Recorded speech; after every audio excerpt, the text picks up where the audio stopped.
Mesdames et messieurs, bienvenue à la 8e saison de Hockey le Magazine. C'est un plaisir de vous accueillir encore une fois cette année et on sera avec vous au cours des 16 prochaines semaines pour vous présenter plusieurs histoires à travers le hockey au Québec. On retrouvera bien sûr nos collègues de Collecte Édition pour nos quiz de la semaine. On s'entretiendra régulièrement avec Philippe Roy de Perfo Élite pour des capsules d'entraînement physique.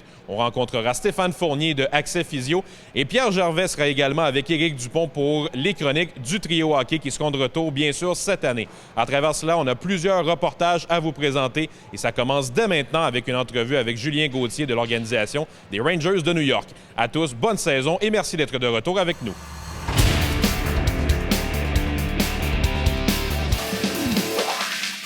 Hockey le Magazine vous est présenté par le Trio Hockey, Sport Rousseau, Hockey Expert et l'Entrepôt du Hockey. Et par le livre de Pierre Gervais, Au cœur du vestiaire. En vente partout, dès le 21 novembre. On a le plaisir de commencer cette nouvelle saison de Hockey le Magazine en s'entretenant avec l'attaquant des Rangers de New York, Julien Gauthier, qui est avec nous. Merci, Julien, d'être là. Merci à toute l'équipe d'être venue aujourd'hui. Julien, on te rencontre juste avant ton départ pour New York pour la nouvelle saison de hockey qui commence et on voulait s'entretenir avec toi sur l'été d'entraînement d'un joueur de hockey professionnel. On sait que tu passes à travers beaucoup d'étapes et on trouvait ça très intéressant de justement découvrir un peu comment ça se passe de manière chronologique. Si on commence d'abord peut-être avec le mois de juin. Prenons par exemple l'été dernier, tu as terminé ta saison le 11 juin. Comment ça se passe les premières semaines lorsque tu es éliminé avec les Rangers ou avec n'importe quelle autre équipe et que tu reviens au Québec? Quelles sont les premières étapes ces premières semaines-là? Je te dirais, tu sais, c'est différent pour plusieurs gars. Dans les salons, moi, je te dirais, moi, personnellement, je prends à peu près entre 10 et 15 jours de congé, vraiment, tu sais, relaxer le corps complet, là, faire des matchs. Sans glace, sans entraînement, sans rien? Rien du tout, là, tu sais, c'est vraiment, je te dirais, les 2 seules semaines dans toute la saison que je fais absolument rien pour vraiment, tu sais, faire un bon reset, le corps, surtout la tête, c'est ça qui est le plus important, je te dirais. Puis après ça, je te dirais qu'une fois que ça repart, moi, dans mon cas, ça repart très fort. Ça commence avec beaucoup d'entraînement au gym, puis après ça, on commence à ajouter la glace. Puis je te dirais que, en tout et en tout, c'est probablement 5 fois le gym, puis entre 2 et 4 fois la glace par semaine, puis le restant de l'été après. Fait que c'est comme un gros sprint, là. Bien, justement, Julien, parlons-en de ce sprint-là quand tu recommences. Est-ce que c'est difficile de, permettre l'expression, repartir la machine comme ça au mois de juillet quand tu as parfois peut-être des amis de la famille qui ont un paquet d'événements d'été puis que toi, tu dois te reconcentrer sur le début de l'entraînement? Ça a beaucoup changé au fil des années puis on dirait qu'à chaque année, on s'entraîne tous encore plus fort que l'été d'avant? Oui, mais tu sais, je te dirais que c'est pas une job normale parce que, tu sais, des fois, tout le monde, tu sais, l'été, pour les chums, les amis, la famille, tu sais, c'est temps relaxer, faire le party puis avoir du plaisir. Mais tu sais, moi, à un moment donné, il faut que ça recommence à donner sérieux, je te dirais. Puis une fois que ça devient sérieux, tu as des choses que tu peux dire oui, des choses que tu peux dire non parce que tu sais que tu as une job à faire. Puis au bout de la ligne, tu fais quelque chose de différent. Fait que je pense que c'est important de mettre tes priorités, ton focus à la bonne place, là. Au fil des années, à Hockey le Magazine, on s'est entretenu avec notamment Stéphane Dubé, des préparateurs physiques qui nous ont parlé de comment les joueurs font ça au cours de l'été puis au cours de la saison. Est-ce qu'il y a une grosse différence pour toi entre ce que tu fais pendant une saison de hockey au niveau entraînement puis ce que tu fais pendant l'été? Je suppose que tu mets l'emphase sur des choses très différentes pendant l'été que tu peux peut-être pousser davantage, là, si on se permet l'expression? Très, très, très, très différent. Je te dirais que dans la saison, moi, c'est vraiment la maintenance. Il n'y a aucun... Je m'entraîne beaucoup dans la saison pareil, mais tu joues tellement au hockey, tu as tellement de pratique et de voyagement que tu es souvent fatigué. Fait que je te dirais que l'entraînement dans la saison, c'est vraiment maintenir, là. Tu ne veux pas perdre de force, tu ne veux pas en gagner non plus, tu veux juste rester... effectif puis garder ce que tu as gagné dans l'été, dans le fond, pour pas que, justement, quand l'été prochain arrive, tu n'as pas régressé non plus de 15, 20, 30 des fois, ça va vite. Fait que je te dirais que dans l'été, là, c'est là le temps de vraiment pousser la machine, travailler plus des affaires comme ton explosion, ta force que tu peux vraiment améliorer puis gagner des résultats que tu n'avais pas avant, là. Justement, parlons de ton été 2022, là, sans te tirer les grands secrets de ton entraînement. Sur quoi tu as travaillé cet été, autant sur la glace que sur l'entraînement en général? Est-ce qu'il y avait des choses que tu avais identifiées ou que tes entraîneurs avec les Rangers avaient identifiées sur lesquelles ils voulaient que tu travailles en particulier? Ben, tu sais, c'est pas un secret que même mes préparateurs physiques, mes coachs, tout le monde le sait, je m'entraîne beaucoup. Tu sais, ça a tout le temps été, ça fait partie de la famille, je pense. Exact, ça a tout le temps fait partie de moi. Fait que je pense que c'est important que, tu sais, dans mon cas, c'est vraiment, tu sais, de maintenir puis d'améliorer ce que j'ai construit. Mais je te dirais que c'était beaucoup de cardio, beaucoup d'explosion, puis juste être fonctionnel, mouvement en général. Puis, tu sais, moi, je pratique tout le temps mes skills, mes habiletés avec Sébastien Bordelot. Ça fait depuis j'ai... Bien connu dans le milieu. Exact. Tu travailles avec les prédateurs de Nashville. Exactement, c'est leur skill coach, leur gars de skills. Puis depuis j'ai 15 ans environ, je te dirais, j'étais avec lui, j'ai jamais changé de coach parce qu'il est très bon, très effectif. Puis garde de tous les étés, on travaille ensemble. Puis je te dirais que ça m'a beaucoup aidé, beaucoup amélioré, puis on continue de faire dans la même direction. Là. Julien, comme je le disais au début de l'entrevue, on te rencontre juste avant ton départ pour New York. C'est quoi les dernières semaines de l'été là, pour toi, là, les dernières du mois d'août, première de septembre? Tu sais que tu t'en vas dans quelques jours. Est-ce que tu es encore beaucoup dans l'entraînement très fort ou tu veux seulement quand même économiser tes énergies pour le camp d'entraînement? Comment ça se passe à ce moment-là? Je te dirais que moi, personnellement, je m'entraîne encore pas mal très fort, mais tu sais, c'est sûr que c'est plus la même phase d'entraînement que dans le milieu de l'été quand que tu fais vraiment juste ça, puis t'as pas d'autre chose à penser. Je te dirais qu'en ce moment, je maintiens, je m'entraîne encore fort, mais tu veux penser aussi que tu veux pas de blessure, tu veux arriver en forme aussi. C'est important au camp de pas arriver écœuré puis brûler non plus, parce que la saison, quand elle recommence, évidemment, ça repart fort. Ça repart très fort, puis comme je te disais, beaucoup de voyagement, beaucoup de pratique, beaucoup d'entraînement, puis à un moment donné, à long que ça s'accumule, c'était pas bien gérer tes choses. En terminant, Julien, peut-être un dernier conseil peut-être que tu pourrais donner aux jeunes. Tu es justement, comme tu le dis, un gars qui s'est beaucoup entraîné dans sa vie, puis tu es réputé pour ça. Est-ce qu'il y a des choses que tu ferais différemment si tu retournais à 15-16 ans dans les années où tu jouais junior par rapport à tes étés d'entraînement? Est-ce que tu trouves que tu as bien fait ça à travers les 10 dernières années de ta vie pour gérer ces périodes-là estivales qui sont toujours quand même une gestion spéciale à faire? Bien, moi, personnellement, je pense que j'ai bien géré ça. Si j'aurais un conseil à faire, ça serait vraiment de se faire un plan fixe au début de l'été, puis de vraiment le maintenir, parce que c'est facile de faire un beau plan d'entraînement, de bouffe, de tout ce que tu veux, mais le plus dur, c'est vraiment exactement la discipline de le garder. C'est sûr qu'il y a des temps pour avoir du plaisir et s'amuser, parce que l'été, c'est fait pour ça, mais je te dirais qu'au bout de la ligne, si tu es capable d'être discipliné, c'est toi le gagnant. Julien, on te souhaite la meilleure des chances cette année avec les Rangers, puis merci d'avoir pris le temps de nous recevoir aujourd'hui pour parler d'entraînement. Merci à toi.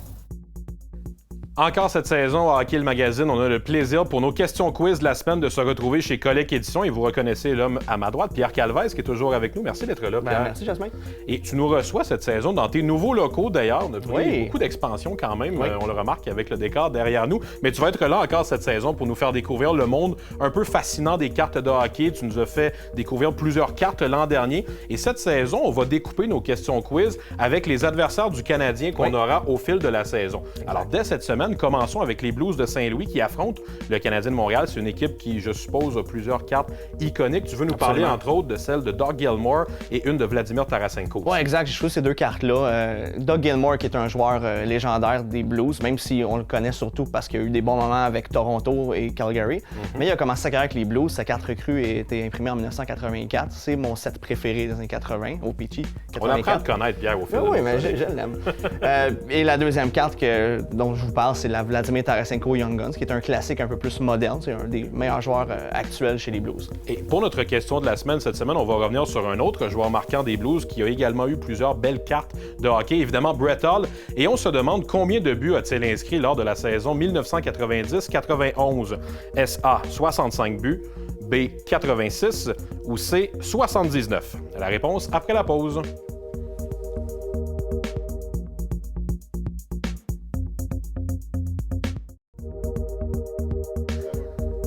Alors, on se demandait avant la pause combien de buts Brett Hull a-t-il inscrit lors de la saison 1990-91. La réponse est B, 86 buts. Ça avait évidemment été, Pierre, une saison assez incroyable pour lui. C'est assez solide. Et à part Timo Solani qui l'a coté quelques années plus tard, je ne sais pas si on va revoir ça, 86 buts. Et tu voulais nous parler justement pour Brett Hull d'une carte particulière, qui n'est pas nécessairement la carte qui vaut le plus cher, mais c'est une que tu as choisie parce que tu l'aimais bien. En 91 Score, on fait une carte Man of the Year parce qu'il y avait une saison de feu, c'est le cas de le dire, puis ils l'ont photographié avec sa palette de hockey en feu. C'est de toute beauté. C'est un investissement de 50 cents, mais pour du pur bonheur. Je voulais aussi vous parler de sa carte recrue, dans le fond, qui est assez unique parce qu'à l'époque, il avait commencé sa carrière avec les Flames et ils ont fait une espèce de airbrush un peu par les moyens du bord pour cacher ça et l'habiller avec les Blues de toute beauté. Alors, une carte classique aussi, sa carte recrue. Merci pour les anecdotes, Pierre, puis on va être avec toi tout au long de la saison encore pour des questions. Merci. Alors, on était avant la pause avec Julien Gauthier pour parler de son entraînement estival qui l'amène au début de sa saison professionnelle. Et on se retrouve maintenant à Laval, au complexe sportif Guimont, avec Philippe Roy de Perfo Élite qui va être avec nous tout au long de la saison pour des capsules d'entraînement physique. Merci, Phil, d'être avec nous. Merci à toi. Écoute, avant de parler de capsules d'entraînement physique, de tout ça, j'aimerais ça apprendre à te connaître un petit peu. Peut-être parle-nous du parcours que tu as eu comme joueur de hockey, puis éventuellement pour t'amener à être entraîneur, pour entraîner justement des jeunes élites comme tu le fais maintenant. Exact. Moi, je viens de l'Abitibi. En fait, j'ai joué pendant 15 ans au hockey, niveau élite. Donc, j'ai joué avec des joueurs comme Jérémy Lauzon, Nicolas Roy et tout ça qui jouent présentement à la Ligue nationale. C'est une belle génération en Abitibi à cette époque-là. Exact. On était une très bonne cohorte. Ouais. Puis, j'ai développé un peu mon parcours hockey avec eux, développé ma passion. Puis, je me suis créé en kinésiologie à l'UQAM, au baccalauréat. je fais mon parcours de 3 ans là. Je décide de pousser encore ça à un autre niveau, aller faire ma maîtrise, donc que je viens de terminer. Puis maintenant, ben là, je suis au doctorat aussi en performance au hockey. Félicitations d'abord pour la maîtrise, première Merci. des choses. Je te demanderais aussi, qu'est-ce que tu fais concrètement maintenant avec les jeunes? Tu es au complexe sportif Guimont ici à Laval, mais tu travailles avec les équipes élites qu'on a ici à Laval. Exactement. Donc, j'ai les M13-3, donc jusqu'à M17-3 ici à Laval. Donc, c'est la structure intégrée de développement Laval. Donc, je m'occupe de tout ce qui est préparation physique. Donc, dans le gym ici, où est-ce qu'on se situe présentement. Tu en parlais justement un peu tantôt que lorsque tu étais plus jeune, tu n'étais pas nécessairement passionné par le côté d'entraînement physique. Ça doit te faire drôle un peu maintenant d'inculquer aux jeunes comme ça qui commencent à 13, 14, 15 ans puis de leur apprendre justement ce qui est important pour eux là, de ce côté-là d'entraînement physique? Exact. Bien, tu sais, c'est comme je dis, j'aimais vraiment pas ça m'entraîner quand j'étais plus jeune. Les entraîneurs que j'avais, c'était pas vraiment une passion. De la manière que l'entraînement était amené aussi, véhiculé dans ce temps-là, c'était pas la même chose un peu qu'aujourd'hui. Donc, ce que je veux principalement, c'est justement donner aux joueurs ce que moi, j'ai pas eu la chance d'avoir, puis que ce que j'ai manqué. J'ai quand même un parcours assez, ironique à ce niveau-là, mais ça me permet justement de raconter mon histoire aux joueurs, puis de leur montrer quoi faire et ne quoi pas faire, dans le fond. Philippe, au fil des semaines, tu vas nous présenter plusieurs éducatifs sur des choses que tu veux travailler. De manière générale, dans cette première capsule, parlons d'abord un peu du début de la saison. Il y a 3 grands concepts que tu voulais parler pour bien lancer une saison pour un joueur de hockey. Ça va être notre premier sujet là, pour commencer cette saison-là, vu qu'on est encore au début de saison en octobre. Exact. Ben, tu sais, il y a vraiment 3 aspects que moi, je trouve important, en fait, puis que la littérature aussi démontre qui est important en début de saison. La première, c'est d'avoir une bonne activation avant tes entraînements, tes pratiques, tes parties. C'est ce qui va faire vraiment un game changer à ce niveau-là, donc sur tes performances sur glace. Donc ça, c'est vraiment le premier aspect qu'on va regarder, puis on va le voir dans la prochaine capsule, en fait, plus en détail, comment avoir une bonne activation. Pour ce qui est de le deuxième aspect, deuxième critère très important en début de saison, c'est d'avoir un niveau cardiovasculaire très élevé. Ce que je veux dire par là, c'est d'aller chercher notre niveau cardiovasculaire, de monter à un certain niveau pour être capable de pouvoir répéter des sprints sur la glace, être capable de récupérer entre les périodes pour pouvoir performer tout au long d'une partie de 3 périodes. Pour ce qui est du troisième point, en fait, c'est au niveau de la récupération. En début de saison, surtout chez les plus jeunes joueurs, l'école recommence. On a une grosse été dans tant les vacances, tant l'entraînement. Donc, on commence à vraiment être fatigué. Puis là, tout recommence.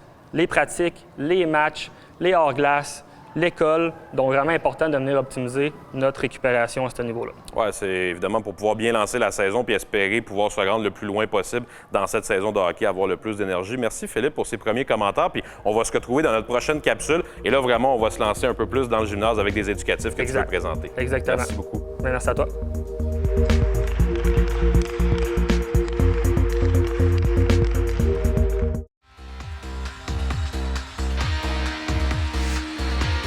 Cette chronique équipement vous est présentée par le Trio Hockey, Sport Rousseau, Hockey Expert et l'entrepôt du hockey.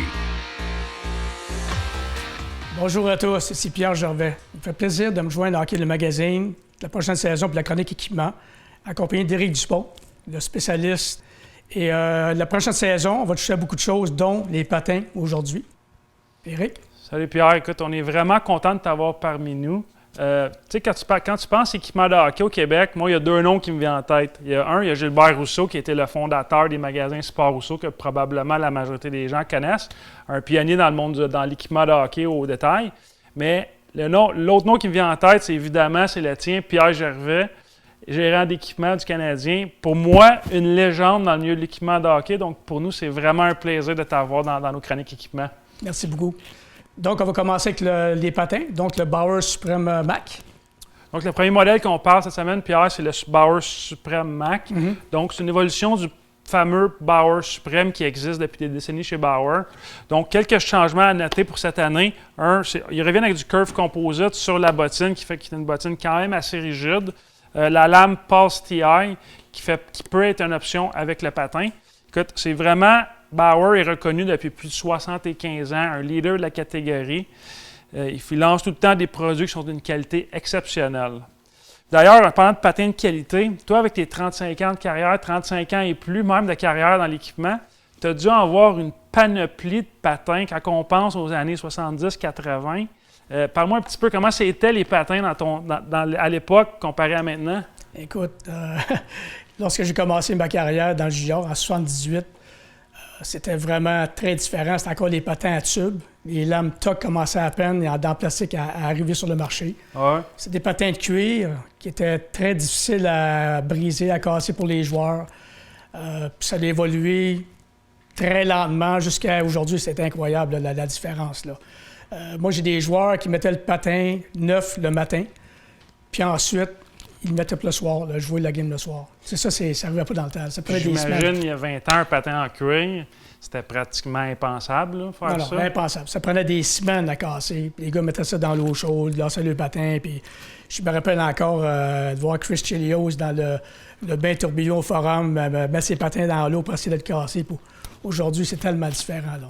Puis, si vous venez en magasin acheter des patins comme celui-là, vous n'auriez pas besoin de les mettre dans un bain chaud. Ils sont prêts à être utilisés. Exactement. Ensuite, nous avons le Catalyst 9 de True. Oui, tout à fait. C'est un patin True, c'est le marché des patins depuis quelques années. C'est une belle évolution. C'est un nouveau modèle qu'ils ont lancé cette année pour... Ils visent les joueurs avec un petit peu plus de puissance, si tu veux. Donc, c'est un patin True, un morceau en composite, Catalyst 9. Donc, un patin un petit peu moins cher que ce qu'on était habitué de présenter, mais tout de même un patin d'une qualité exceptionnelle. True, c'est un patin c'est très différent. Moi, j'ai eu des joueurs qui l'ont essayé. Il y en a qui adorent, puis il y en a qui n'aiment pas du tout. Ouais. C'est un fit qui est très différent. La plupart des gardiens, maintenant, sont allés avec les patins True. Mais ça, c'est une question de personnel, ça. C'est des très, très bons patins. Oui, tout à fait. Comme tu dis, l'ajustement, le fit est complètement différent de d'autres marques. Une fois que tu enfiles le patin et qu'il est thermoformé, il épouse vraiment la forme de ton pied. Donc, le transfert d'énergie, c'est peut-être un terme poussé pour des patins, mais ça fait vraiment une différence. Oui, effectivement. Donc, ça vaut vraiment la peine d'être essayé et à être connu. Exact. Donc, c'est bien beau les patins, mais l'aiguisage, le profilage, les lames, c'est hyper important. Moi, j'ai toujours comparé ça à une Ferrari. Tu vas avoir la meilleure voiture au monde. Si tu n'es pas bien chaussé, tu n'as pas des bons pneus, tu t'en vas pas nulle part. Puis surtout l'aiguisage élite, c'est très important, très performant.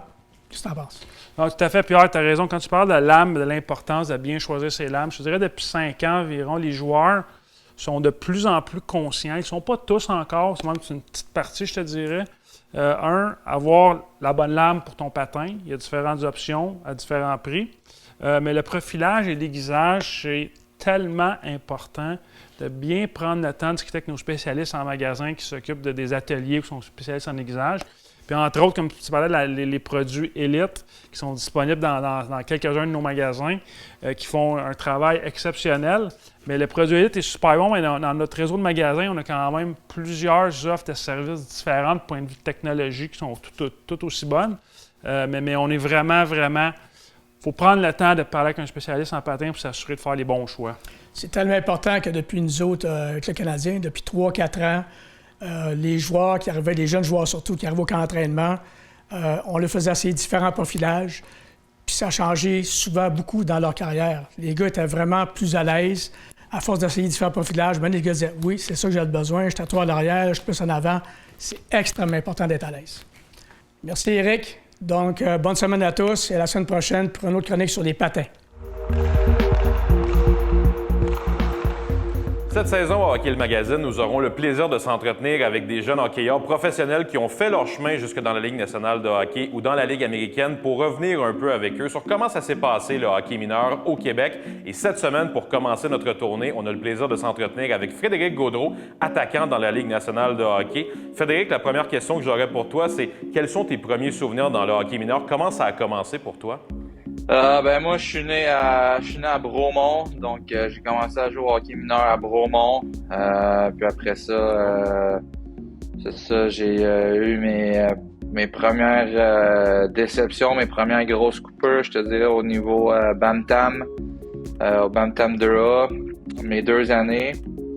Je te dirais que pas mal tous mes chums avaient fait l'équipe du coin dans le Bantam 2A, puis c'est un peu difficile à cet âge-là quand tu aimes un sport puis que tu te fais dire que t'es pas assez bon pour une équipe. Donc moi, ça avait été difficile, c'est sûr.